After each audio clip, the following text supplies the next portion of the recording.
Good morning and welcome to the fourth episode of Cowboy Coffee with Coaches, a podcast created to promote the student athletes of our community, focusing on the high school varsity sports teams, their coaches, and mentors.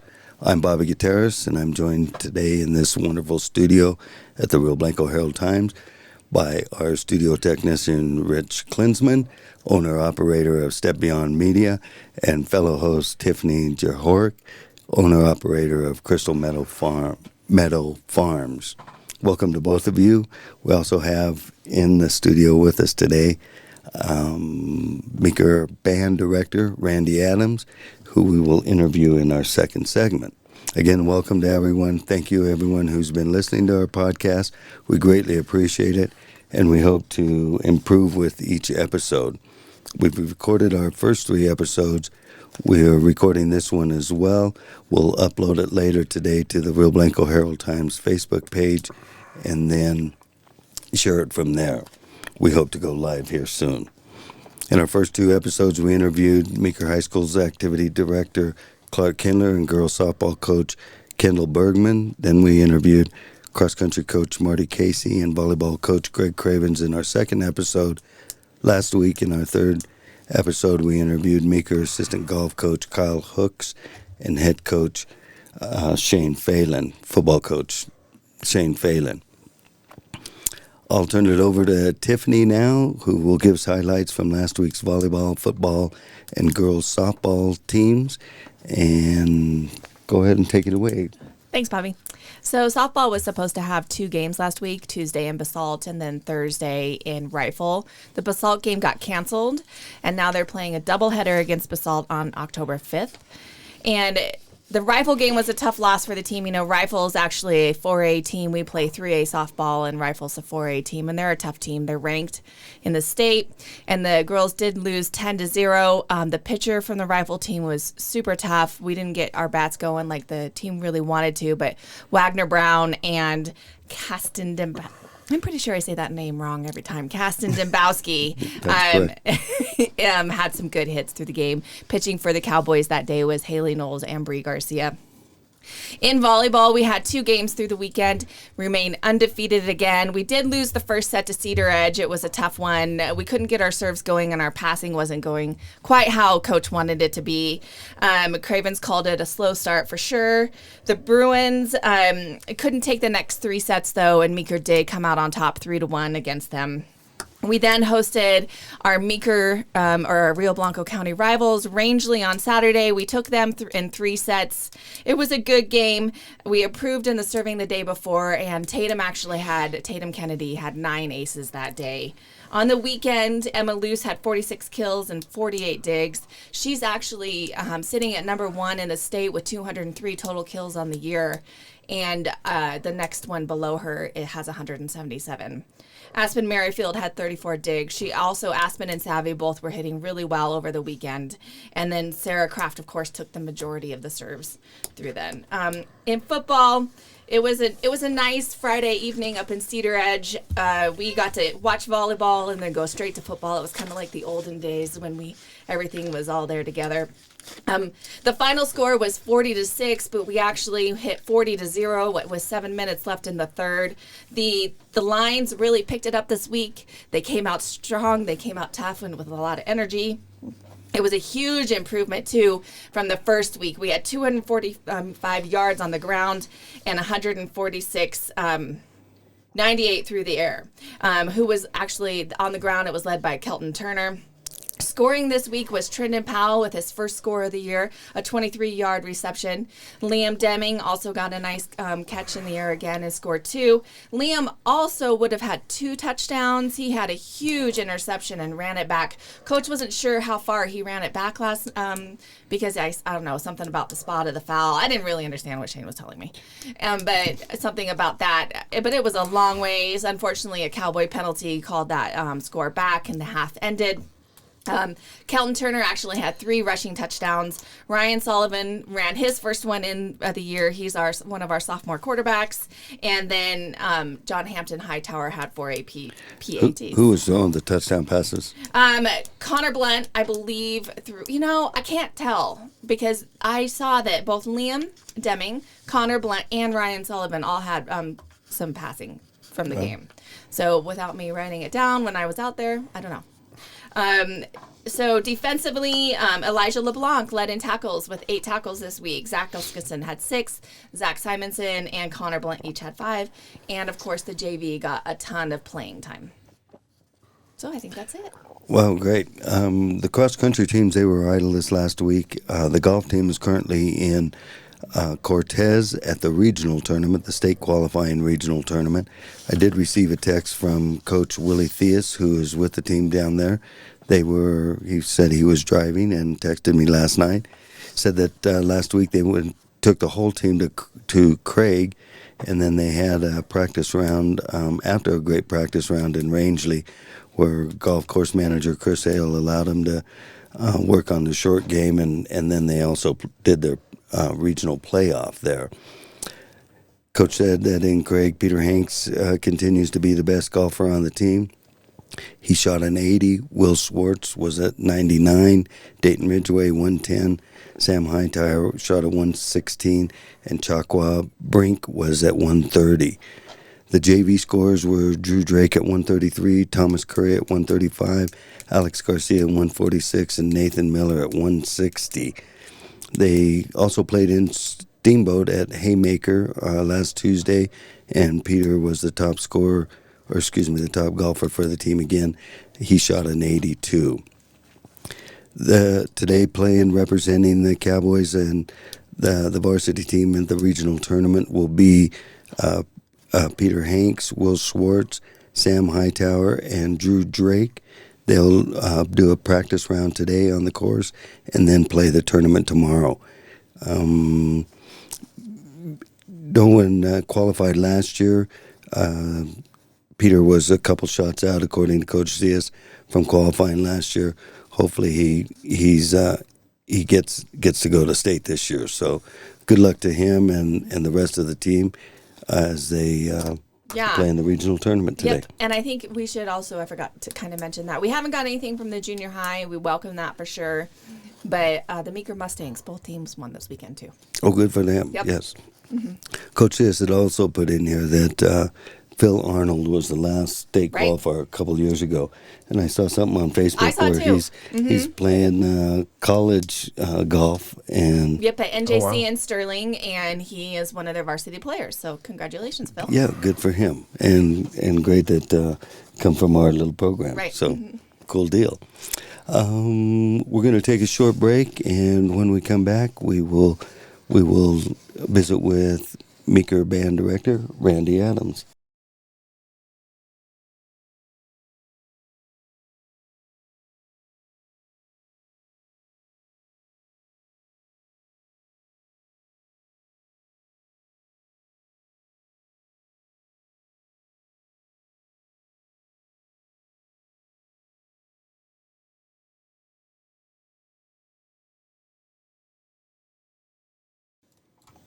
Hello and welcome back. We're joined with Meeker Band Director Randy Adams. He comes to us via Indiana. Randy moved out here last year with his wife, Deanne. I will let him tell us a little bit about his background, where he grew up, and how he got to Meeker, Colorado. Thanks and welcome, Randy. Thank you, Bobby. I guess I first have to say that Meeker is a wonderful community. We moved here about a year ago, midsummer, last summer, and it's been nothing but a joy. The community, the school, everything. The coffee. You like that one, Bobby? Yes, good one. Let's see. I grew up in Maryland, in Columbia, Maryland, and I was a band kid, choir kid, music kid. Did musicals, plays, jazz bands, anything I could get my hands on. I went to college in Baltimore City at a school called Peabody. It's part of Johns Hopkins University. It's a conservatory, so I had the opportunity to do my schooling totally around musicians. I think I only had to take one English course and one math course, and everything else is just it was just strictly music. After that, I waited on tables and did catering for Baltimore parties and stuff like that, and just flaking around a little bit, I guess. And then I decided to get to Indiana State University, where I got my master's there in wind band conducting. I was also lucky enough to meet my wife, my future wife, Deanne. We met at the first day of band camp.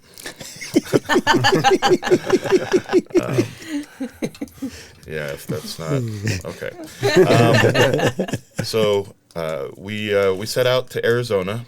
I spent a couple years teaching in Arizona. Deanne has always been my partner in teaching, especially marching band. She has always been my guard director. So we've worked marching bands, especially together, side by side.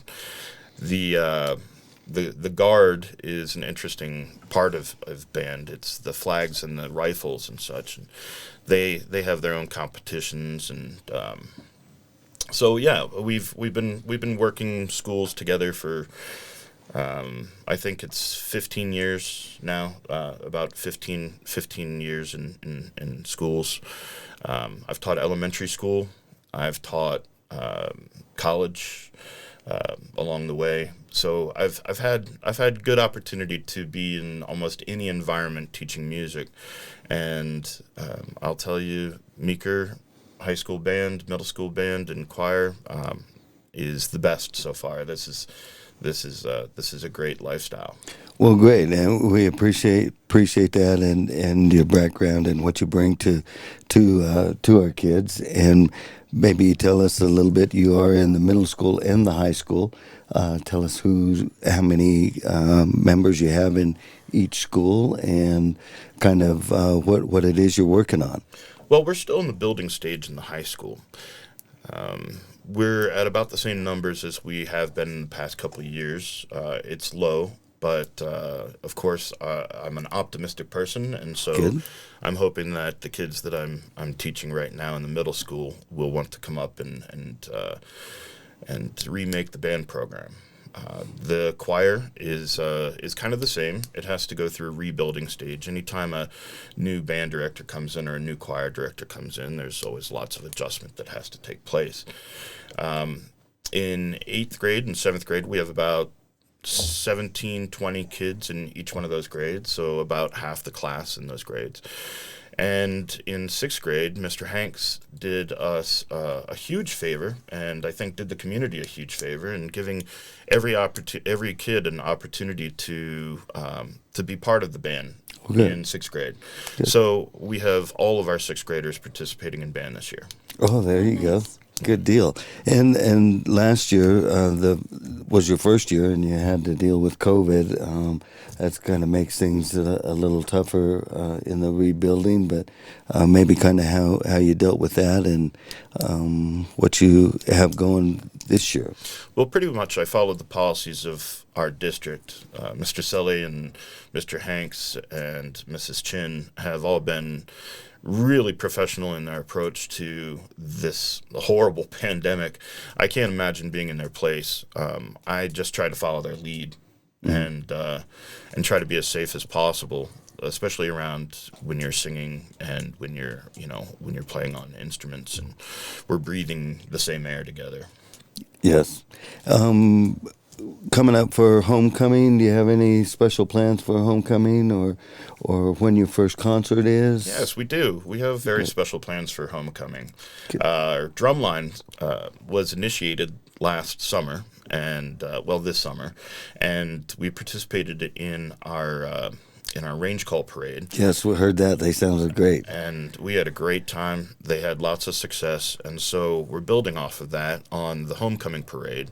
We're going to bring the drumline back to the parade, and then we're going to add on by assembling a small parade guard, and that's what my wife was working on. We had our first rehearsal on Friday, and so I worked with the drum line, and she worked with the guard, the flag, flags, and.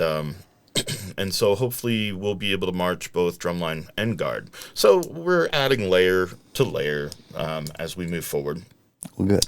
The high school kids, the middle school kids that are in band, we'll be working diligently over the next couple of weeks on pep band tunes, so that we can fill the stands with some happy music, some power to the sound out of the stadium. It really adds to the game for sure. And so we're really excited about presenting pretty much our first pep band in probably over a year, since Mrs. Williams has moved on. And so 7th through 12th graders are going to be participating in that band. The high school choir is going to be singing the national anthem for the homecoming game. So trying to get everybody involved and participating in homecoming activities. Well, good, wonderful, and thanks for what you do and what you're again bringing to our community and our kids. We appreciate that.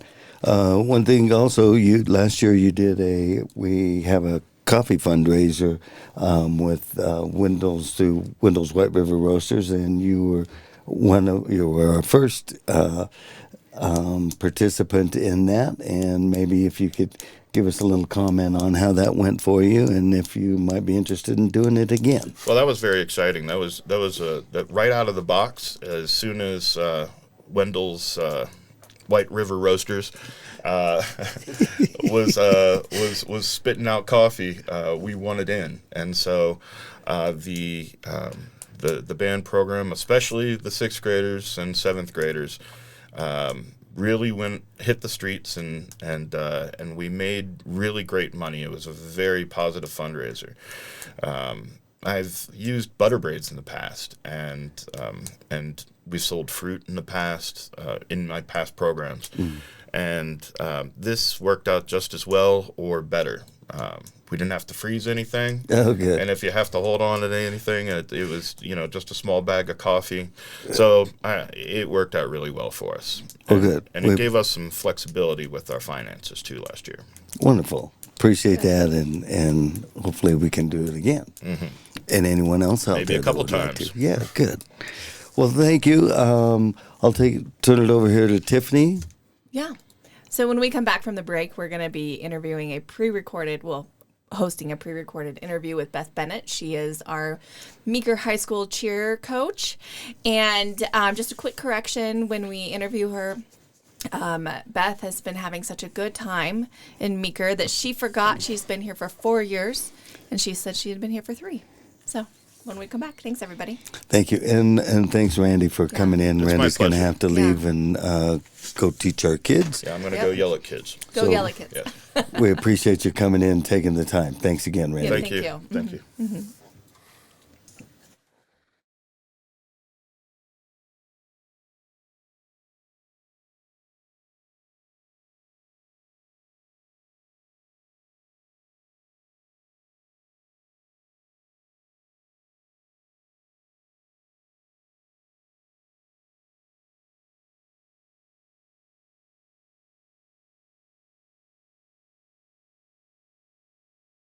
Hello and welcome back to Cowboy Coffee with Coaches, where we will have Tiffany interview Meeker High School cheerleading coach Beth Bennett. Welcome, Beth. Thank you. Yeah, thanks, Bobby. So Beth Bennett grew up in Virginia Beach. Well, actually, she traveled quite a bit because her father was in the Navy. And she has 3 kids. Eli, Charlie, and Heath. They vary from 5th grade down to 1st grade. And her husband, Waylon, and her moved here in 2016 with the kids. And Heath must have been a little tiny guy at that time. When you moved was here. 2, yes. Yeah.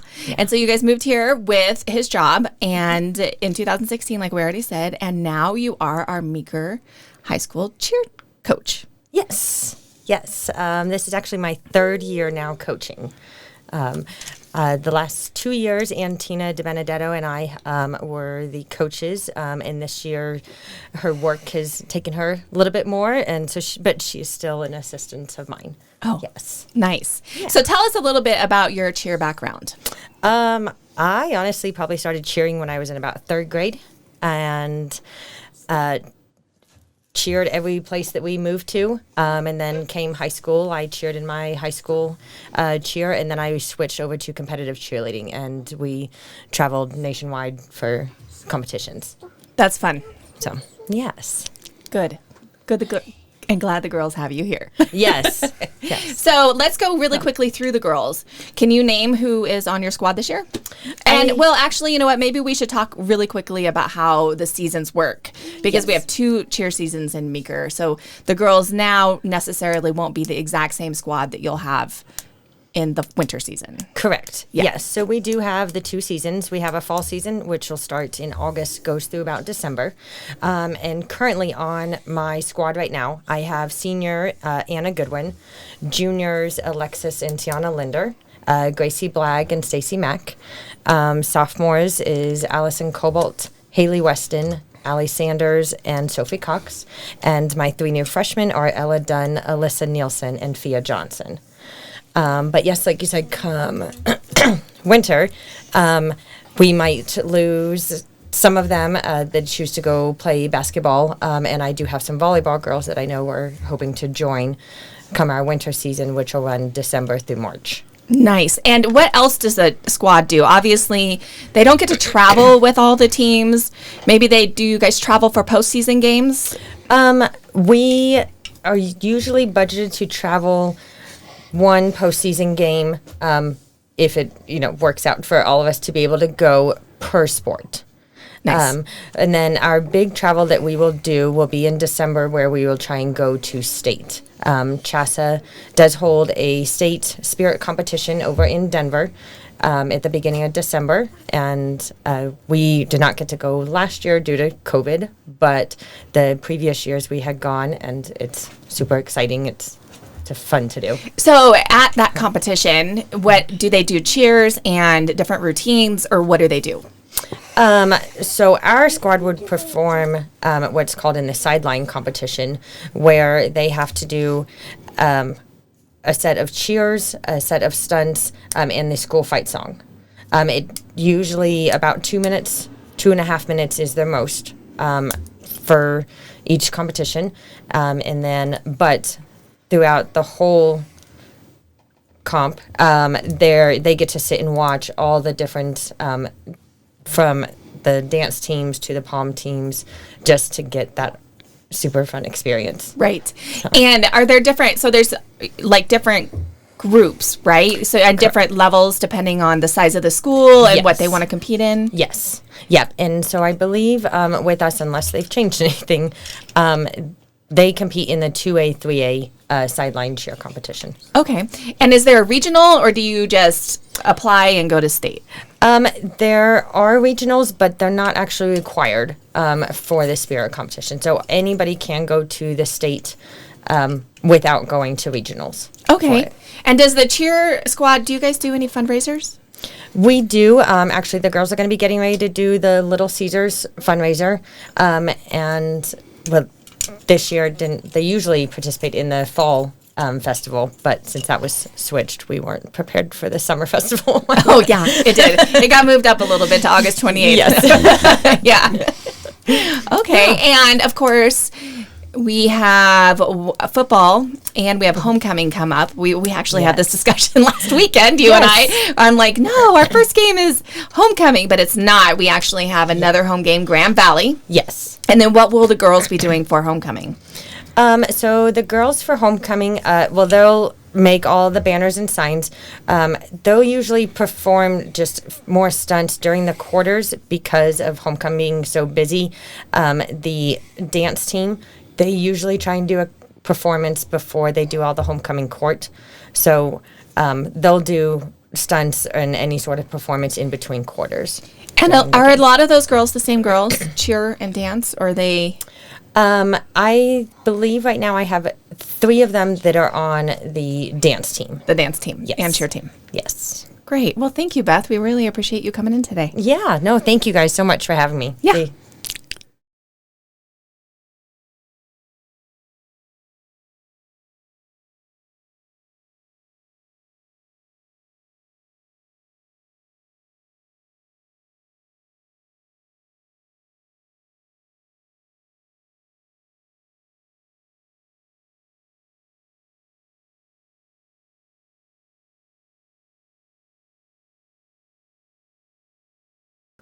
Welcome back. We are going to have Tiffany give us updates for this coming week's action. Yep. Thanks, Bobby. There's a lot of traveling this week. Let's begin with softball. So first of all, they're playing a doubleheader in Gunnison on Friday. But if you haven't seen the softball team in a while, you get your chance Saturday at home. They're going to have their second chance at beating Eagle Valley. And I think that game is starting at 1 p.m., but I'm not, or 11 a.m., I'm sorry, but I'm not super positive on that. And the Gunnison one, I think that's at 4, and that's a doubleheader. Friday, volleyball is traveling to Vale Christian, and then on Saturday, they're at home against Hayden. Those games begin at 11 a.m. And then for football, the team is traveling Friday for a game Saturday in Buena Vista. Coach Phelan really wanted me to emphasize that. Their original schedule said that the game was on Friday, but the game is on Saturday at 1 p.m. in Buena Vista. Buena Vista is 4-0.